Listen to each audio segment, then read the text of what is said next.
শোন, ট্রিঙ্কাস, মোকাম্বো, ফ্লারিস এগুলো আমাদের বাজেটের মধ্যে পড়বে না। 45 মিনিট লাইনে দাঁড়িয়ে কুসুম রোল খাওয়ার জন্য জাস্ট পার্ক স্ট্রিটে যাবো, কোনো মানেই হয় না। 25শে ডিসেম্বর হোক, 25শে এপ্রিল হোক, ওই সেম রাস্তা, সেম দোকান, শুধু ডিসেম্বর মাসে এই সময় লাইটটা লাগিয়ে দেয়, লাইটেরও চেঞ্জ করে না। ওই লাইটের দিকে তাকাতে তাকাতে তো স্পন্ডেলাইটিস হয়ে যাবে। 25শে ডিসেম্বর পার্ক স্ট্রিটে এসে মদ খেলে মদের টেস্ট পাল্টে যায়, বিয়ার ফ্রুটির মতো লাগে, এরকম ব্যাপার।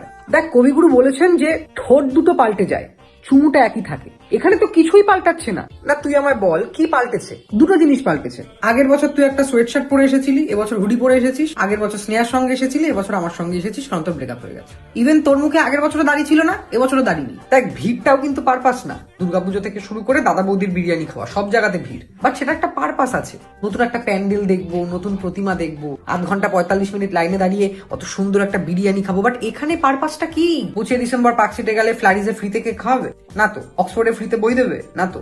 তাহলে ছবি তুলবি, ছবি তুই ইনস্টাগ্রামে ফটো আপলোড করলে 10 ঘন্টা 11টা লাইক পড়ে, আর তার উপর আমরা ছেলে মেয়েরা না হয় ছবি তুলে আপলোড করলে ওদের মেসেঞ্জারে কম করে 50টা মেসেজ ঢুকবে। ছানটা টুপি করে ছবি তুলেছো, একটা পাঠাও না। I ওয়ান্না celebrate Christmas. শালা তুই হ্যাপি এক্সমাস লিখিস, এখনো ক্রিসমাসের বানান জানিস না। জাস্ট একদিনেরই তো ব্যাপার, খুব ইজি না?